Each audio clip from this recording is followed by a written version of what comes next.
Boa noite, Brasil! Sejam bem-vindos ao TI Estratégica, movimento desenvolvido pela SGA, onde recebemos aqui profissionais de diversas áreas e empresas para falarmos sobre o papel da tecnologia nos negócios e o poder dele transformador. Na SGA, a tecnologia nos move, nós criamos soluções para desafios reais utilizando a tecnologia em nuvem, e pensando sempre em levar essa visão às pessoas, nasceu assim o TI Estratégica. E hoje eu estou muito honrado aqui e muito orgulhoso de poder conversar com a nossa convidada Vanessa Nogueira, para a gente poder falar um pouquinho sobre o papel das lideranças na estratégia de transformação digital nas empresas. Vanessa, boa noite, seja bem-vinda, muita gratidão pela sua presença, viu?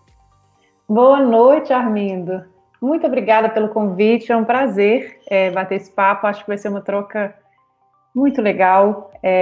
Eu espero poder contribuir, né, com conhecimento, com um pouquinho da minha experiência, para a gente trocar um pouco, falar sobre esse assunto que é tão importante, né, assim, que eu gosto tanto, que é a liderança e o papel dela, né, nesse processo de transformação, que tantas empresas estão passando nesse momento.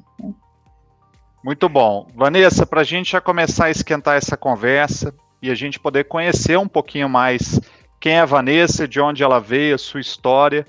Eu gostaria de iniciar, então, esse papo falando um pouco sobre você, né, da sua carreira, de como é que foi a sua primeira experiência com esse tema, né, transformação digital, e o que te levou, né, à condução das pessoas para a transformação dos negócios.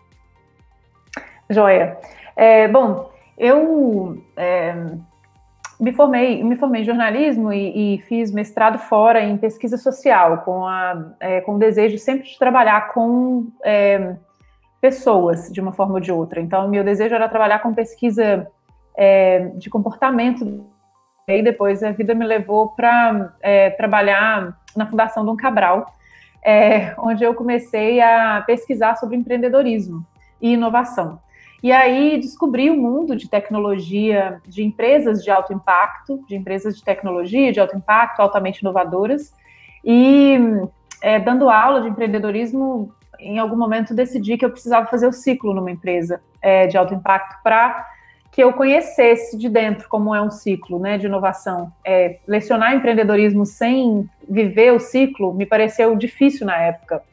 Ainda que as aulas fossem bacanas, assim, eu senti fazer esse ciclo, e aí nesse momento eu entrei para a Strider, então eu dei essa sorte, assim, de conhecer o Luiz Tangari, que foi um dos fundadores da Strider, e ele estava com a empresa no inicinho, bem no início mesmo, assim, não deviam ter nem 10 pessoas, e aquela fase da empresa que você precisa de gente boa para vir para o time para tirar algum problema da mesa, porque tem muita coisa para fazer, e você precisa de alguém para resolver problemas ao seu lado.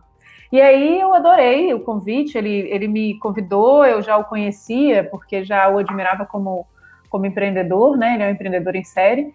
E aí fiz o ciclo na Strider, entrei em 2015 lá, e ajudei a montar o time de vendas, a escalar, né, o negócio. E aí fomos vendidos em 2018 para a Syngenta, e aí saí em 2020, depois de entregar o time, que era uma responsabilidade muito grande, né, pós-aquisição, eu saí para montar o meu negócio, que se chama Think Again, é uma empresa de liderança transformacional, e eu senti a necessidade, assim, quase a palavra melhor é necessidade mesmo, senti a necessidade de falar um pouco mais sobre esse assunto com as lideranças, porque eu vi de dentro como funciona um processo de transformação, né? Fazendo esse ciclo na Strider, eu entendi, primeiro, como que um negócio pode se transformar tantas vezes em tão pouco tempo. Então, de 2015 a 2018, a Strider se transformou várias vezes. O negócio precisou se transformar para conseguir chegar em estado de escala, assim, de ter relevância nacional no segmento. E depois que ela foi vendida, ela se transformou também. Então, tem uma outra transformação que acontece no processo pós-aquisição, que também é muito interessante de viver de dentro. mas que existem poucas publicações sobre isso, assim, existem poucos líderes que já viveram, que conseguem transitar entre um método, então, assim, você ter um método que você consegue organizar um pouco as ideias, que é o que a Fundação Dom Cabral me ensinou, né, e a carreira de professora me ensinou, junto com a prática, que é a liderança aplicada na prática no momento que você está lá, né, que está pegando fogo, que você está na arena, e você tem que matar um leão por dia, e você precisa contar com as lideranças da empresa para que você consiga sobreviver, e como que você faz isso, né, tanto para escalar depois, quanto para entregar valor num processo de pós-aquisição, que é uma empresa completamente inovadora, de 30 mil pessoas com atuação em 90 países, então culturas diferentes, visões diferentes, precisando interagir, né, e mostrar resultados juntas. Então, eu tive esse contato com a transformação nesses dois contextos e criei a Think Again porque identifiquei esse gap mesmo de mercado, de poucos especialistas que conseguem unir a teoria, né, o método e a prática, né, de ter vivido isso na pele. E como é que tem sido essa carreira, então, esse momento atual que você está vivendo como CEO, né, você disse que quis viver os 3 ciclos, né, o ciclo de acadêmico, o ciclo ali de pegar um negócio e ajudar a escalar através de uma liderança, e agora o ciclo como dono do negócio, que tem que pensar várias cabeças ao mesmo tempo e cheio de responsabilidade, né? Qual que é o fechamento que você faz dessa história toda, Vanessa? Ainda não tem. Desculpa, imprevisto aqui na iluminação. Desculpa aí. Então, ainda não fechou, né? Tá só no começo. Uhum. Então, tem muita descoberta para ser feita ainda. Mas, até agora, o que eu consigo perceber é que, assim, eu fundei o meu negócio em fevereiro. Eu saí da Strider em janeiro de 2020. Em fevereiro, eu produzi todos os materiais que eu precisava para fazer o lançamento da empresa. A gente tem um podcast, enfim, a gente tem várias formas de produção de conteúdo e de disseminação de conhecimento sobre liderança, e aí eu produzi esses conteúdos em fevereiro e queria fazer tudo assim muito rapidamente para colocar no mercado o mais rápido possível, né, para saber como que o mercado ia receber, e aí consegui fazer bem rápido, que no final de fevereiro, primeira semana de março, eu consegui fazer o lançamento oficial, coloquei tudo no ar, e aí na segunda semana de março teve o primeiro lockdown da pandemia. Então, foi muito interessante, porque o meu negócio é um negócio voltado para empresas em transformação, e o primeiro desafio que eu tive no meu lançamento foi responder isso, né? Como é que você vai se transformar? Porque você fez o planejamento, lançou, e agora a pandemia mudou toda a sua perspectiva. E aí eu achei interessante viver isso de dentro, porque aí era eu agora tendo que repensar os produtos, a forma como eu concebia a empresa ao redor de uma imersão presencial. Então, imagine, né? Era uma empresa que, uma semana depois do lançamento, o principal produto, que ela foi toda desenhada ao redor dele, estava invalidado, né? Não fazia sentido nem seguir.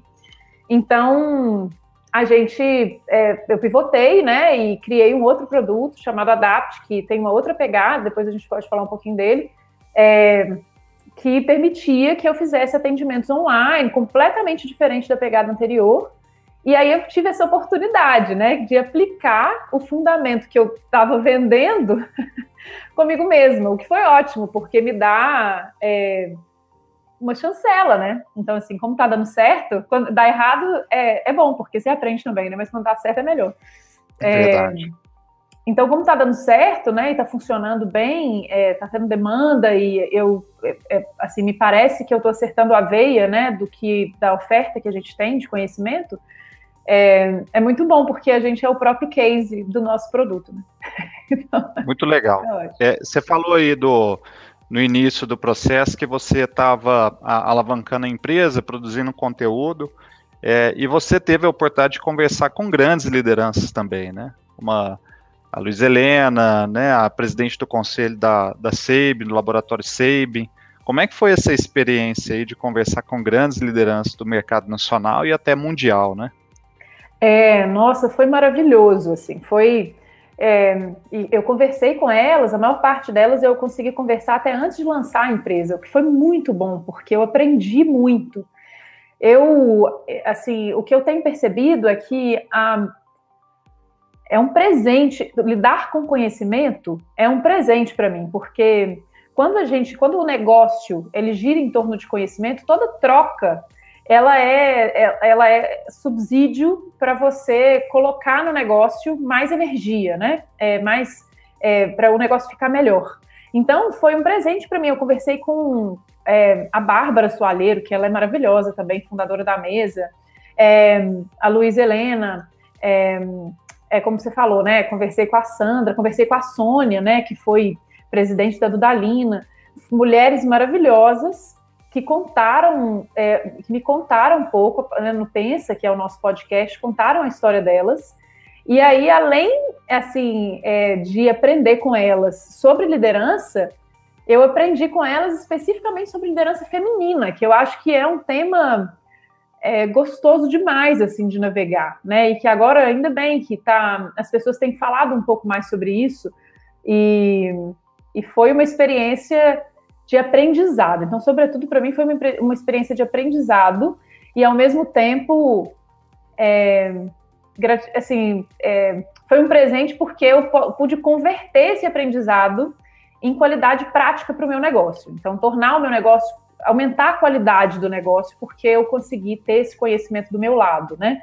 E junto da marca, enfim, para os meus produtos, colocando esse conhecimento nos produtos, foi muito, muito bom. Foi um presente mesmo. Que lindo. Transformação digital, Vanessa, é o assunto do momento, né? Muito se fala da importância das empresas se transformarem digitalmente.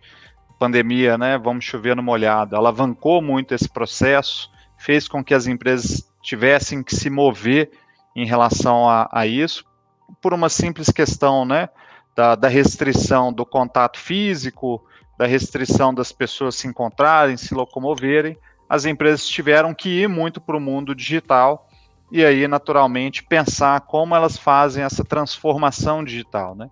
Não é só abrir a sua lojinha virtual, digitalizar, né, o processo que era offline, não é o contexto da transformação. Mas para você, qual que é a função das lideranças nesse movimento e quais são as competências que você vê como essencial nos líderes dentro desse cenário? Então, eu acho que o papel das lideranças é fundamental, né?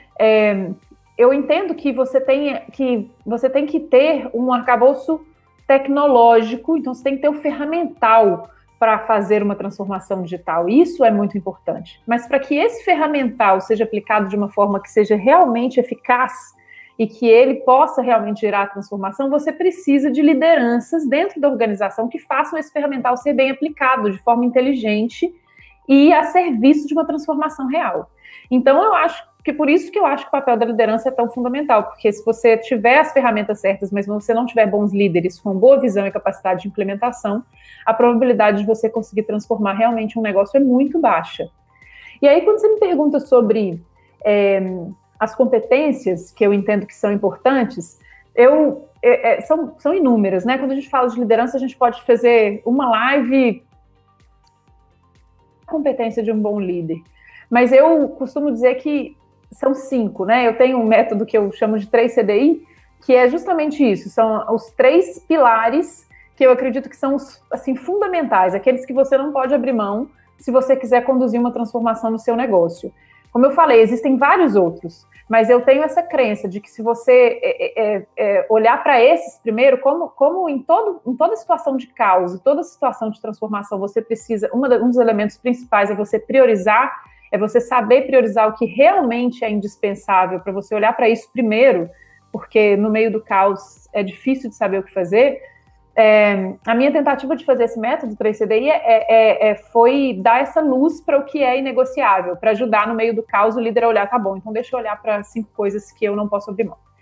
E aí, quando eu chamo de 3CDI, é bem simples, na verdade, são as 3 iniciais das palavras. O primeiro C cliente. Então, o que é esse fundamento na prática? Como que isso reflete o comportamento do líder? O líder que sabe transformar um negócio, que consegue transformar um negócio, ele tem uma capacidade de servir. Então, ele tem clareza a quem ele está servindo.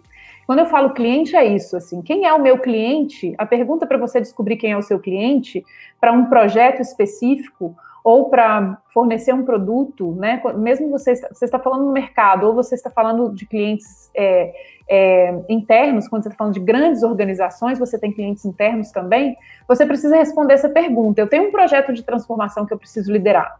A quem eu estou servindo com esse projeto? Essa pessoa é o meu cliente. E a minha capacidade de servi-lo a partir dos interesses, das necessidades dele, é o que vai determinar que eu consiga entregar valor. Então, isso é uma habilidade de uma liderança transformacional, de uma liderança que tem capacidade de implementar a transformação, que é essencial. Muitos projetos de transformação se perdem porque há um desejo de transformação e o líder que está muito autocentrado, ele foca a transformação no seu próprio desejo e não se preocupa em servir a quem ele precisa servir como negócio, que é onde o negócio começa, né? Todo negócio serve a alguém, né? Então, esse é o primeiro. Cliente, confiança. Então, a capacidade de construir confiança no time, no momento que você está num ambiente caótico e num ambiente normalmente o ambiente de transformação é um pouco caótico, né? Ele é desordenado, é muita novidade, são muitas descobertas. Então, você precisa ter capacidade de estabelecer confiança. Eu tenho uma máxima que é um pouco polêmica nesse pilar, que a gente consegue... A melhor forma de construir confiança é a partir do conflito. Ela é um pouco polêmica porque a palavra conflito, normalmente, ela remete a uma ideia de guerra, né, de violência. E eu não vejo conflito assim.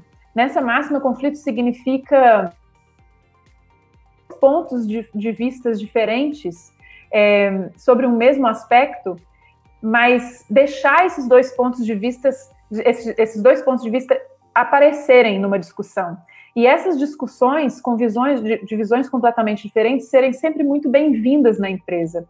E eu acho que quando você está em transformação, o líder que entende que pontos de vista diferentes, ao invés de brigarem entre si, eles podem entrar num conflito saudável e se complementarem numa terceira ideia, que pode ser aquela matadora, que não é nem minha, nem sua, mas é aquela que é a soma do conhecimento de todo mundo, é fundamental, porque quando você está transformando, você precisa ter muitas ideias boas, e muito rápido, e um líder sozinho vai conseguir ter essas ideias tão criativas, tão rápido quanto ele precisa para sobreviver. Então ele tem que ter a capacidade de construir confiança no time, para que o time tenha liberdade de colocar na mesa ideias que possam ser completamente diferentes da dele. E aí essa capacidade é que vai dar a ele a munição que ele precisa para poder criar as soluções que ele vai ter que colocar na mesa, né, para implementar a transformação. O terceiro C é a coesão. Então, o time coeso, no momento que você está transformando, que você está passando por grandes mudanças, é muito fácil o time se quebrar, né? As pessoas ficam perdidas ali, é difícil mesmo a pessoa se manter motivada, é difícil a pessoa entender qual que é o caminho que está sendo traçado, quando às vezes os próprios líderes não sabem qual é o caminho, porque a gente tem que descobrir juntos, né, num período de transformação. Então, a capacidade do líder de manter o time coeso é uma habilidade, é fundamental, porque é isso que vai fazer a empresa não quebrar num ambiente de transformação. E eu costumo dizer que essa capacidade passa por um modelo que eu chamo de modelo de duas certezas. As pessoas, para estarem coesas no time, elas precisam ter a primeira certeza, que ela sabe qual é o papel dela ali. Ela confia que ela tem um papel fundamental para a sobrevivência daquele negócio e que a entrega dela tem muito valor. Então, isso precisa estar claro. E ela também tem que ter a certeza de que as pessoas com quem ela trabalha, cada um tem um papel complementar ao seu. Então, ela consegue navegar na organização respeitando as diferenças dos outros, inclusive desejando que eles sejam diferentes e trazendo as habilidades diferentes dos seus colegas em benefício do negócio. Se o líder consegue criar essas certezas nas pessoas do time, a probabilidade de você ter um time coeso é muito maior e a probabilidade de você não quebrar em meio de uma transformação também é muito maior. E aí os dois últimos, né, que é o D, é o desapego. Então, basicamente, em um ambiente de transformação, o líder ele precisa ser muito desapegado das próprias ideias, ele vai precisar... Eu costumo dizer assim que um ambiente de transformação vale muito, muito menos o que você acha que é certo e muito mais o que realmente está dando resultado. Então, o líder precisa ser desapegado do que ele criou. O líder ideal, nesses momentos, é aquele que destrói mais rápido possível o que não está dando certo, mesmo que tenha sido ele mesmo que criou alguns meses atrás, sem prejuízo para a sua reputação ou para a sua motivação. E isso é fundamental, né, em termos de liderança para a transformação. E o último é o instinto de sobrevivência, que como o próprio nome diz, a capacidade de olhar para o negócio e saber que se você não mudar, você pode morrer. Então, essa urgência, ter um comportamento de urgência quando a urgência é necessária, é super importante, assim, esse senso de urgência que normalmente é o grande gatilho para a inovação. Então, eu entendo que são essas as competências principais. Acho que se a gente consegue olhar enquanto líder para essas características, consegue implementar isso no nosso dia a dia junto ao nosso time, a probabilidade de conseguir passar... Claro que, assim, cada um desses pilares se desdobra em várias outras coisas. A gente poderia ficar aqui horas falando sobre cada um deles, né? Isso é só uma pincelada. Mas estão aí os fundamentos que eu acredito que são necessários. Muito legal, Vanessa. Você falou essas competências que um líder tem que ter, e a construção disso é sempre com o time, né? E aí remete também uma reflexão importante que eu acho que ajuda a potencializar muito o desafio dessas empresas se transformarem, que é o que é um time, né? Muitas empresas ainda veem um time, o ecossistema interno ali, às vezes só na liderança, no corpo executivo, e às vezes você tem subliderança e até o ecossistema de parceiros, fornecedores, né? Clientes que podem também contribuir muito. E eu vejo isso como um tema ainda pouco explorado, né? Esse processo ainda tem sido construído muito dentro de uma caixinha, né? Com poucas cabeças pensantes ali, e isso poderia estar sendo, de repente, potencializado num ecossistema um pouco maior, né? Que traz alguns riscos, mas a gente passou da era de proteger a informação dentro do cofre, né? Hoje é ter a ideia primeiro e testar a ideia primeiro para você poder alavancar. E uma coisa que é importante, um componente que eu acredito muito também, né? O jeito da empresa A fazer, ninguém consegue copiar. Copia as suas ideias, copia um modelo, mas o seu jeito de ver e de fazer, ninguém consegue copiar. Então, isso traz esse toque mais pessoal, né? Um toque único para qualquer tipo de transformação, de inovação, seja lá o que for. Muito bom, uma aula, hein, Vanessa? Vamos falar um pouco então, Vanessa, agora de liderança feminina. Você falou aí, né, deu alguns exemplos de grandes lideranças que você teve a oportunidade de conversar. Então, eu queria entender um pouquinho mais como é que você vê, né, essa questão da liderança feminina no mercado, falando especificamente do mercado de tecnologia também. Tem sido um tema também extremamente utilizado agora e explorado, né? O papel da mulher, da profissional feminina dentro da tecnologia, né? Obviamente existe uma oportunidade grande aí pela escassez de profissional, então tem sido estimulado muito.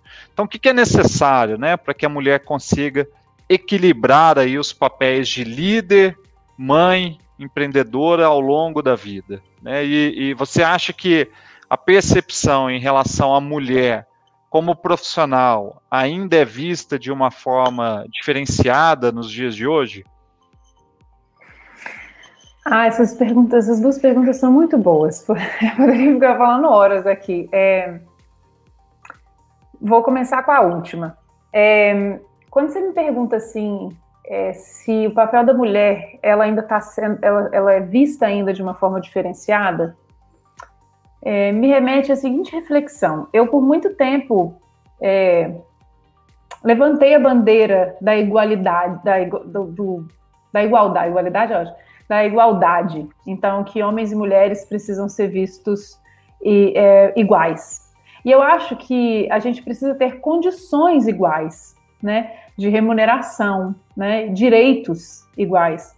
Mas eu acho, agora, hoje, sou mãe recente, né, então estou com um bebezinho de 4 meses e isso tem uma capacidade de transformação muito bonita, assim, no feminino, né, pelo menos para mim teve, eu tive essa sorte. E eu vejo um pouco diferente. Hoje, a minha visão é que a gente precisa ter condições de igualdade, em termos de remuneração e direitos, mas a gente precisa também respeitar que existem diferenças entre mulheres e homens no mundo profissional e que essas diferenças é o que os tornam fortes e complementares enquanto times. E eu não tinha essa visão. Eu, inclusive, tinha... É até um pouco polêmico dizer, porque se eu escutasse isso há um ano atrás, mais ou menos, talvez eu entenderia de um jeito... Me daria um certo arrepio, mas eu explico.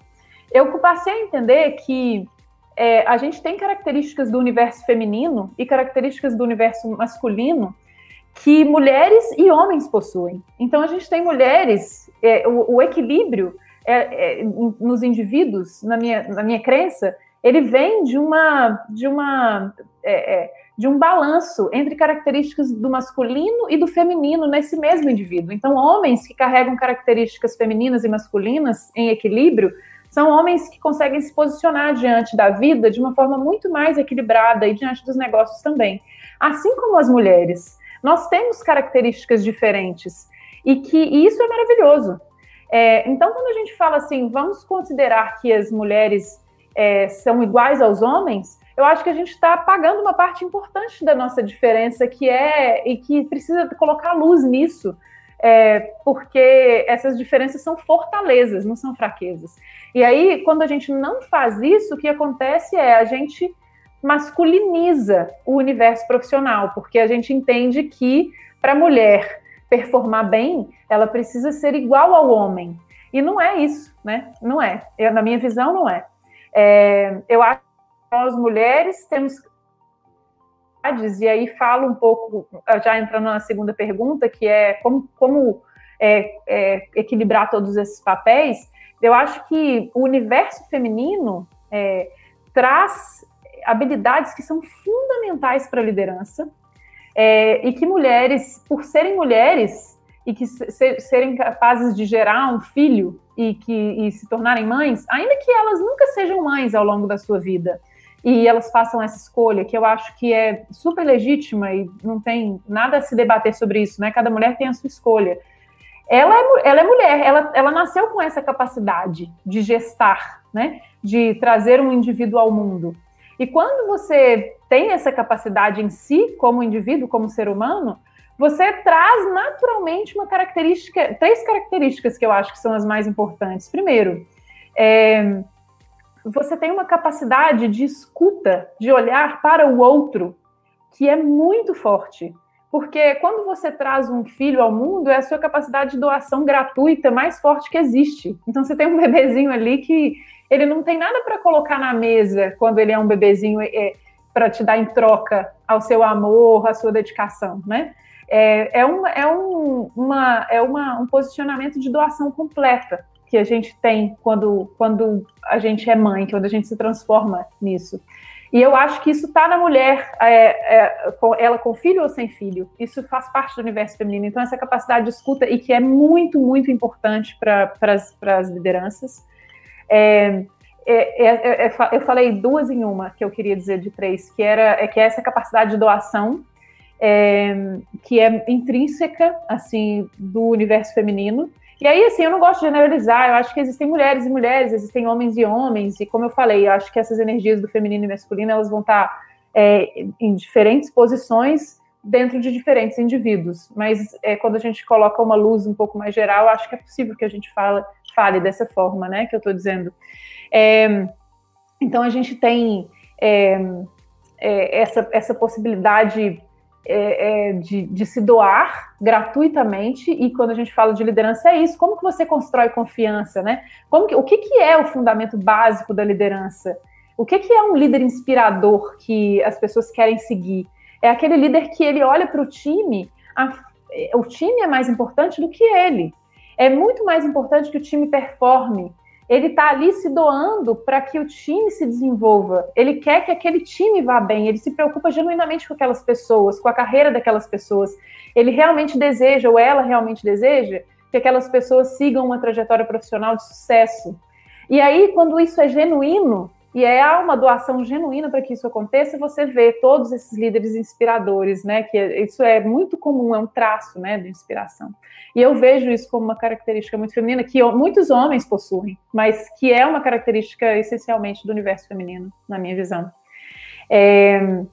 E eu acho que tem assim, um papel, o papel da mulher de ter uma sensibilidade mesmo. Então, ela tem uma sensibilidade com pessoas. E eu vejo que isso é forte. E isso mais na minha experiência trabalhando com mulheres. Eu acabei nos times que eu montei, assim, tendo muitas lideranças femininas, porque eu achava que acabava que acontecia na contratação de eu encontrar habilidades que eu achava importante para o time de vendas em muitas mulheres. Então, acabou sendo assim. Eu não tinha preferência por contratar mulheres, mas acabou eu conseguindo atrair e reter mais mulheres do que homens nos meus times. E eu acho que uma dessas características é essa. É uma sensibilidade de lidar com o outro que é muito presente, assim. A mulher consegue amarrar as pontas. Então, quando eu falo, quando você está na frente de um cliente ou de uma outra pessoa a quem você está servindo, seja o seu time, seja um cliente para quem você está vendendo, essa sua capacidade de entender o que ele precisa e se colocar à disposição para entender o que ele precisa e dar uma solução genuinamente, assim, preocupado com o que aquela pessoa precisa, é muito forte, assim, é muito inspiradora também. Te faz conseguir vender mais em casos de times de vendas, mas te faz também conseguir inspirar mais em casos de líderes de times, na minha experiência. Acabei falando muito, mas é um assunto que eu adoro. Acho que respondi, né, essas duas perguntas. Respondeu sim. Eu tenho duas perguntas aqui para poder te falar. Uma é do Lucas Machado. Vanessa, qual foi o maior desafio de mudar da área acadêmica para a prática e tendo que construir um time de alta performance? Nossa, foram muitos desafios. Lucas, eu gosto muito do Lucas, eu conheço ele. Bom, qual foi o meu principal desafio? Eu acho que o desafio foi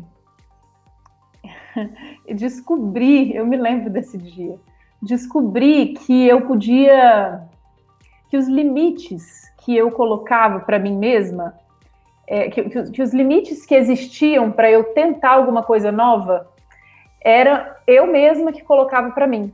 Porque quando eu estava num ambiente prático, num ambiente absolutamente inovador, na prática e não na teoria, eu comecei a perceber a importância da ousadia, de você conseguir ousar fazer alguma coisa que você não tem completo domínio, porque você está num processo de descoberta, então no processo de descoberta você não tem completo domínio. Então, abandonar essa ideia de que você precisa ter completo domínio para você conseguir dar um primeiro passo.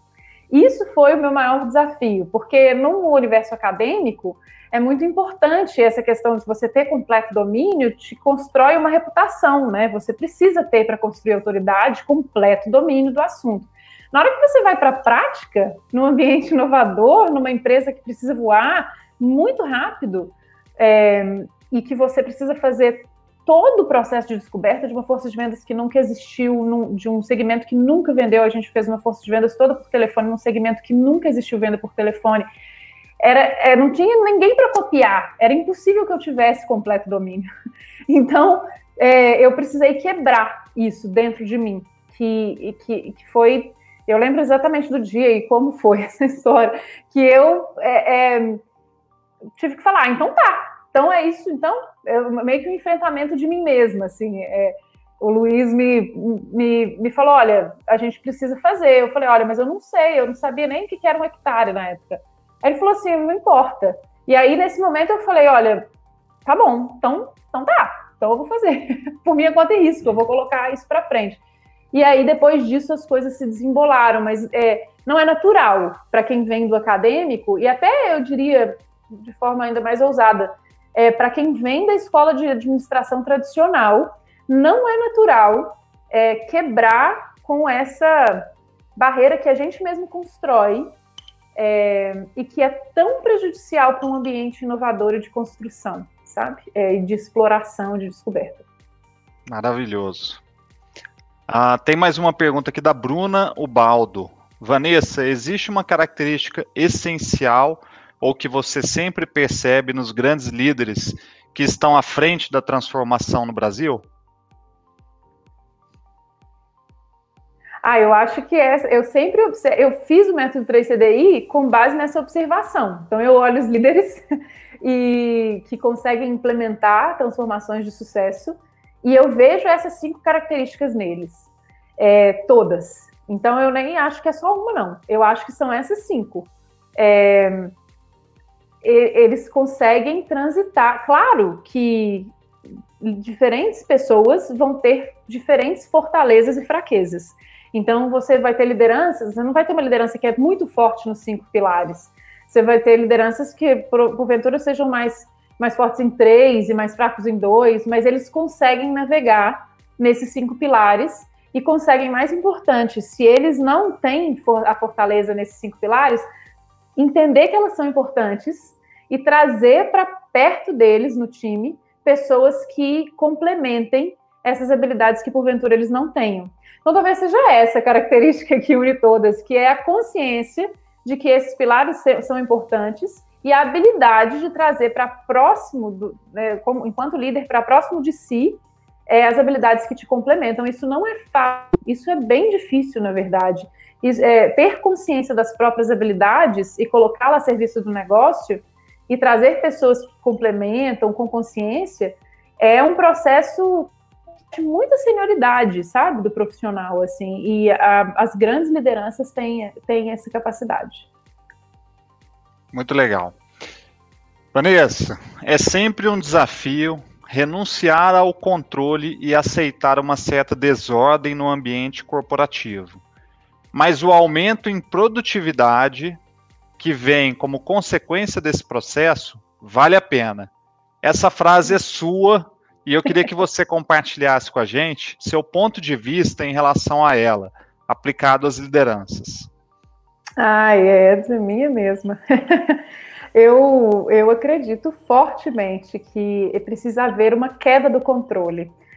O que eu percebo transitando no ambiente de líderes, né, assim, conversando com muitos líderes e CEOs e fundadores de negócio, é que mora no controle a nossa principal amarra enquanto líder.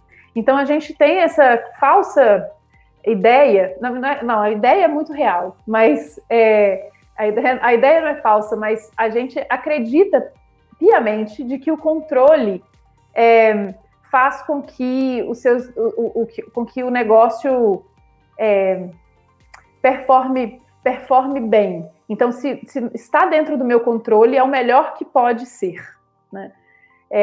Só que isso, em termos de construção, principalmente no momento de transformação, é muito destrutivo, porque aí a gente volta lá no pilar da confiança, que eu falo um pouco sobre a gente ter abertura para ouvir ideias diferentes das nossas e incluir pessoas nos processos de decisão, que são muito importantes para que a gente tenha as ideias que o negócio precisa. Quando você se abre para ouvir ideias diferentes das suas, você precisa abrir mão. Assim, a primeira coisa que você precisa fazer para estar aberto a ouvir ideias diferentes das suas e respeitá-las e dar ouvidos de verdade a essas ideias e implementá-las se elas forem melhores que a sua, é abrir mão do controle. É delegar e dizer, eu confio em você. Eu confio que você pode entregar um trabalho melhor do que eu faço. Nossa, isso é muito difícil. Normalmente a liderança que vem de uma escola de administração tradicional, que ainda não exercitou isso num ambiente de alta transformação, ela vê essa expressão de delegar, confiando que alguém pode fazer melhor que você mesmo, como uma fraqueza.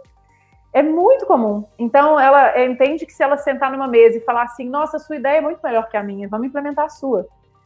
Que ele ou ela, como líder, está demonstrando fraqueza. E aí, isso trava todo o processo de construção de confiança e se você trava o processo de construção de confiança, você não consegue, como eu falei, né, ter boas ideias suficientes para conseguir conduzir uma transformação, etc., e aí isso desenrola. Por isso que eu acho que quando você se permite delegar e entregar confiando no seu time, você aumenta absurdamente a produtividade, porque você tem um time altamente motivado, que passa a confiar de volta no líder, e você começa a ter um ciclo virtuoso, porque aquela pessoa, aquele liderado, aquele profissional, ele passa a ser tão responsável, se sentir tão responsável por dar a solução para o negócio quanto o próprio dono. Aí você tem, ao invés de ter um dono, um líder controlando tudo, você tem uma empresa de 30 pessoas com esse tipo de gestão, você tem 30 líderes pensando no negócio como se fossem deles. Imagina o salto de produtividade que você pode dar, né? Você sai de um dono, né, pensando para o negócio, para 30 cabeças inteligentes pensantes. Você dá um salto, se forem 30, você dá um salto 30 vezes, se forem 200, você dá um salto 200 vezes. Né? Isso é proporcional ao volume da organização e à capacidade de implementação desse conceito, na minha visão. E o que é legal disso, né, Vanessa, é que essa renúncia do controle, porque por mais que o líder queira fazer, muitas vezes até os liderados, o ecossistema que ele está envolvido, também às vezes te puxa para o controle, né? Então você realmente tem que ter uma disciplina muito forte nesse propósito de renunciar ao controle. E um outro elemento que até a gente pratica muito dentro da SGA, é que geralmente o líder ele sente que ele tem todas as informações e por isso ele se sente mais capaz de tomar uma determinada decisão ou construir algo, né? Então você trazer mais contexto para as pessoas, compartilhar mais informações, para que assim elas tenham o mesmo nível de informação que você tem e possam pensar em boas soluções para poder contribuir, né? Agora, é um exercício diário, né, Vanessa? Porque não é uma questão de só apertar um botão e começar a rodar desse jeito, né? Tem que ter uma disciplina e você tem que exercitar isso a cada situação. E, naturalmente, como você está acostumado no controle, sempre você vai ser puxado para isso, né? Vai ficar te tentando ali, vai, controla. E você tem que se exercitar para... Não preciso agir dessa forma, pode ser diferente, vamos... renunciar ao controle, né? Isso mesmo, exatamente, amigo. Muito bom, muito bom. Vanessa, falando um pouco de liderança, eu gostaria que você contasse para a gente um pouco sobre o programa ADAPT, né? Você comentou ali no início que o método 3CDI você usa também dentro desse projeto, desse programa chamado ADAPT, que foi desenvolvido aí por você. Como é que ele nasceu? O que você observa em relação às lideranças na aplicação dele e quais são os resultados esperados dentro desse projeto? Ai, que bom essa pergunta.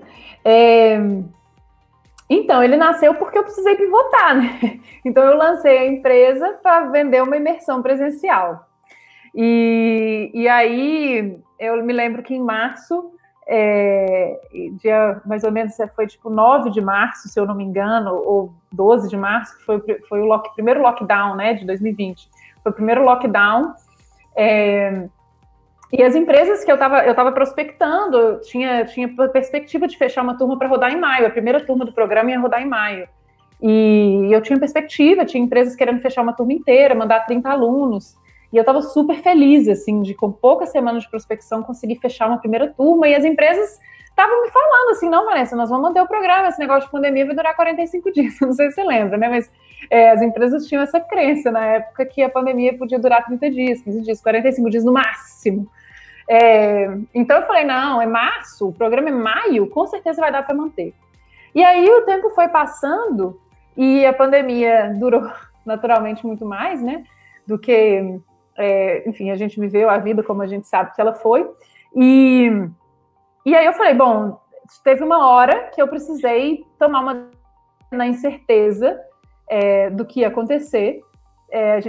Eu falei, bom, ninguém sabe. Eu não sei, ninguém sabe, tem um monte de crenças, a gente nunca passou por essa situação antes. Nesse cenário, eu preciso tomar uma decisão e seguir pela decisão que eu acredito e pronto. E ir all the way, né? Até o fim e fazê-la dar certo. E aí eu me lembro desse dia que eu falei, não, vamos matar a imersão em 2020, nós não vamos mais falar de imersão. Mesmo se a gente conseguir fazer em algum momento do ano, der para fazer presencial, esse não vai ser o nosso produto carro-chefe mais, nós vamos pivotar para fazer um produto que eu consigo entregar com qualidade online.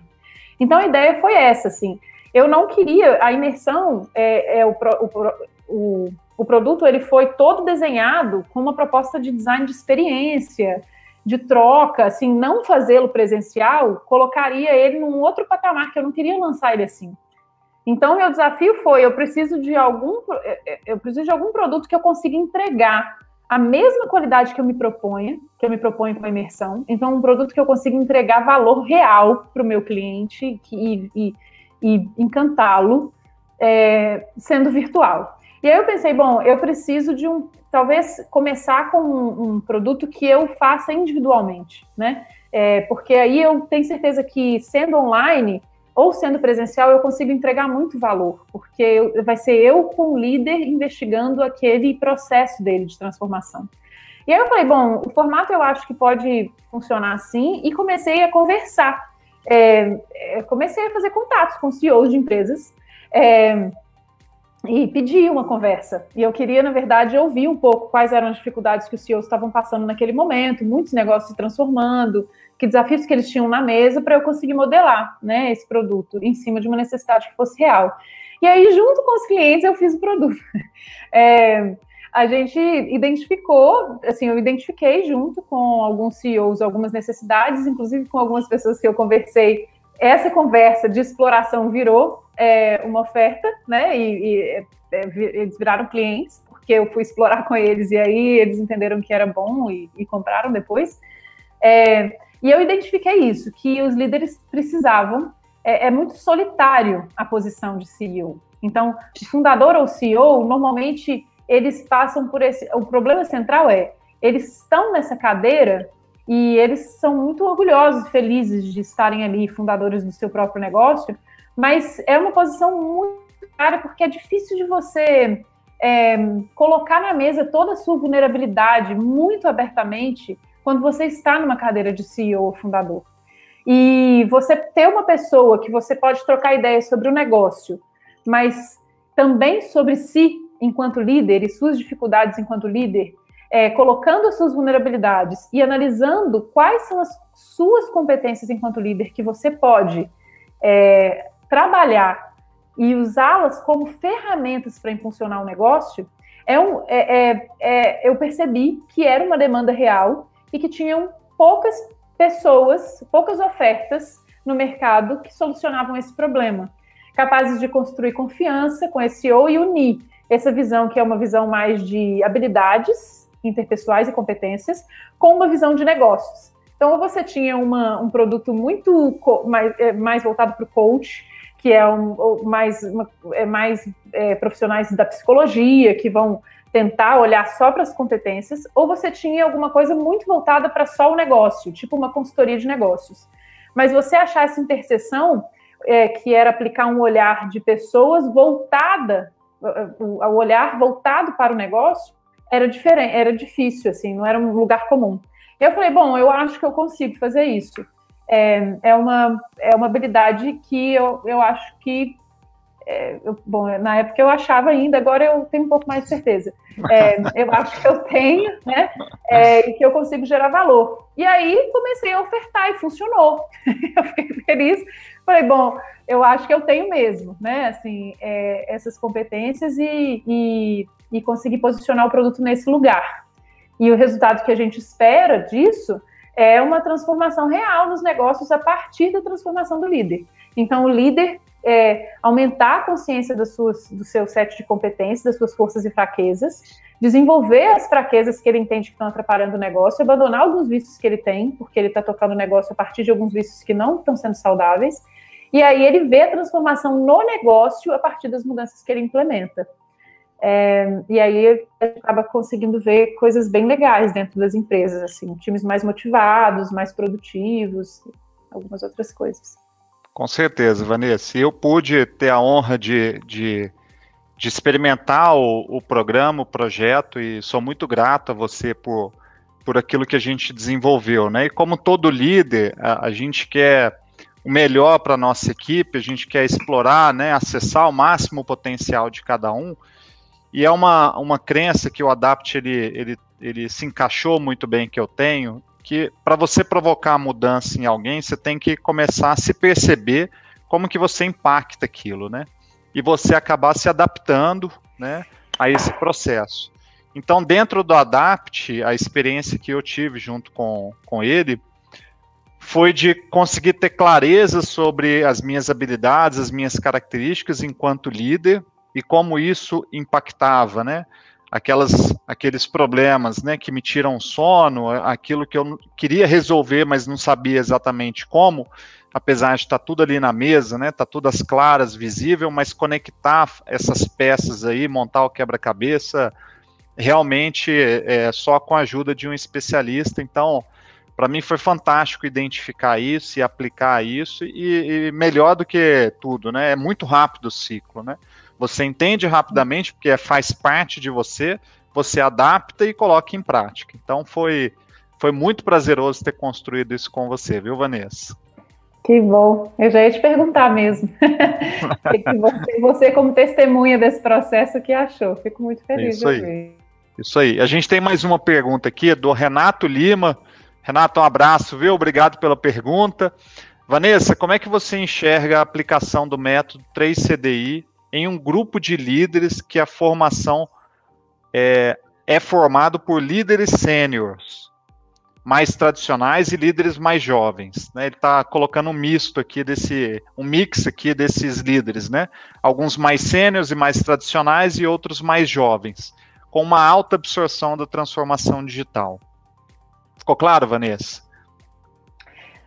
Eu acho que sim. Eu vou responder o que eu entendi, Renato, e aí, se não tiver respondido a sua pergunta, fica à vontade para depois me contactar diretamente e a gente conversa mais.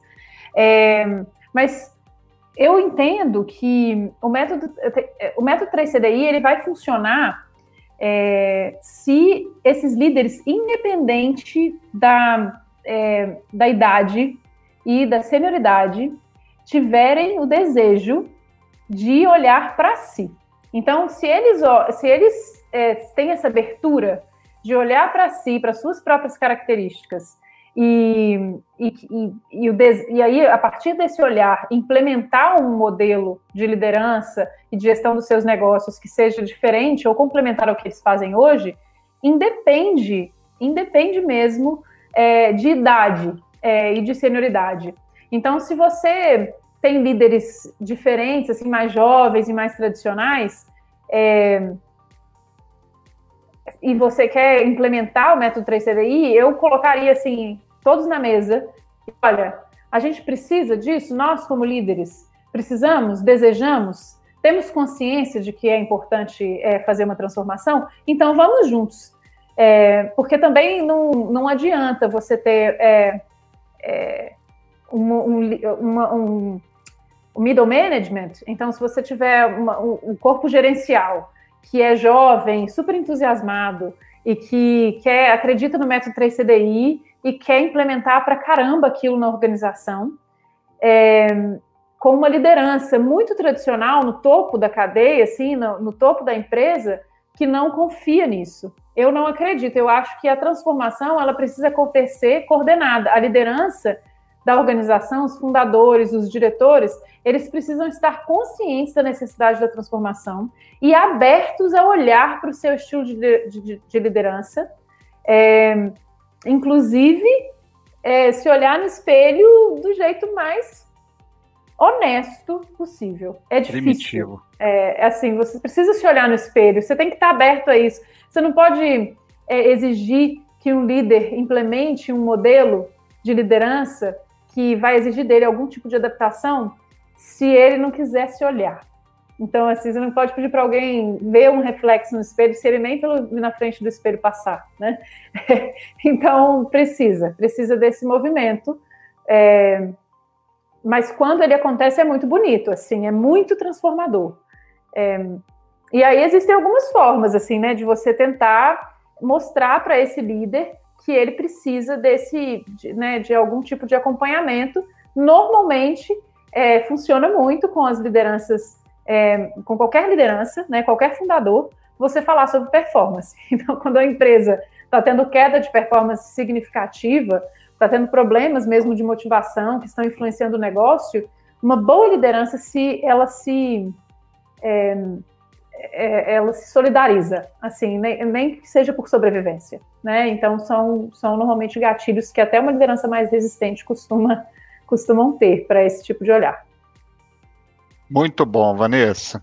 Vanessa, nós estamos chegando ao final da nossa edição do TI Estratégica de hoje. E para a gente poder fechar, eu gostaria de te pedir para compartilhar com a gente dicas, né, de conteúdos, livros, podcasts, entrevistas, para quem quer aprofundar o conhecimento sobre esse tema do papel das lideranças na estratégia de transformação digital nas empresas. O que você pode deixar para a gente? Eu vou falar do Pensa, né, que eu já falei um pouquinho aqui. Então, a gente tem, a Think Again tem um podcast que chama Pensa, tá no Spotify, tá nas principais plataformas de áudio. E a gente rodou a primeira temporada, que está muito legal. São 7 episódios com líderes muito inspiradores e inspiradoras. Vale a pena. Tem um outro podcast que eu escuto e respeito muito, que é do Reid Hoffman, que é um dos fundadores do LinkedIn, que chama Masters of Scale. Eu gosto muito. Ele fala de vários temas permeando a liderança e eu acho muito, muito legal. Acho que vale a pena. Ele consegue entrevistar pessoas, assim, ícones de liderança mundiais, assim. Então, eu admiro muito o caminho que ele traça nos podcasts, assim, e o acesso que ele tem a essas pessoas. Do ponto de vista de livros, eu gosto, quando a gente fala sobre liderança transformacional, tem o Reinventando Organizações, do Frederic Laloux, que é um livro muito legal para quem está querendo começar a olhar para esse ambiente de transformação, assim, que ele propõe, ele coloca muita luz em cima de fundamentos importantes necessários para a transformação, e ele faz isso de uma forma muito estruturada, assim, muito bem embasada. Ele faz pesquisas com um volume muito grande de empresas, ele navega dentro das empresas para entender as estruturas. Então, quando a gente está querendo entender, assim, um pouco do porquê que as estruturas tradicionais não estão funcionando mais e as empresas estão demandando mudanças, o Frederic Laloux é um autor que eu gosto de referenciar, porque ele é uma linguagem simples e é fácil de entender por que as organizações estão passando por esse fenômeno. Eu acho que essas são as minhas principais referências, assim, então são várias, assim, eu gosto do Nassim Taleb, que escreveu Cisne Negro, que fala sobre esses tapas na cara, assim, das transformações do caos. São muito bons os livros dele. Tem o High Output Management, que é um livro super de cabeceira, assim, é antigo, mas todos os fundamentos de gestão super atuais. Acho que são esses, para não ficar falando aqui até. São esses que eu referencio primeiro. Muito bom, muito bom. Vanessa, obrigado, viu? Foi ótima a conversa, foi um prazer enorme. Eu admiro muito o seu trabalho, você enquanto uma profissional, uma líder feminina nesse mercado. E obrigado, foi excelente poder estar contigo nessa quarta-feira, viu? Que bom, obrigada, eu adorei, Armindo. Obrigada pelo convite, você sabe, assim, eu tenho muito carinho pela SGA, por você, e foi muito gostosa essa troca. Conte sempre comigo. Obrigado. Boa noite, Brasil. Nos vemos na próxima edição do TI Estratégica.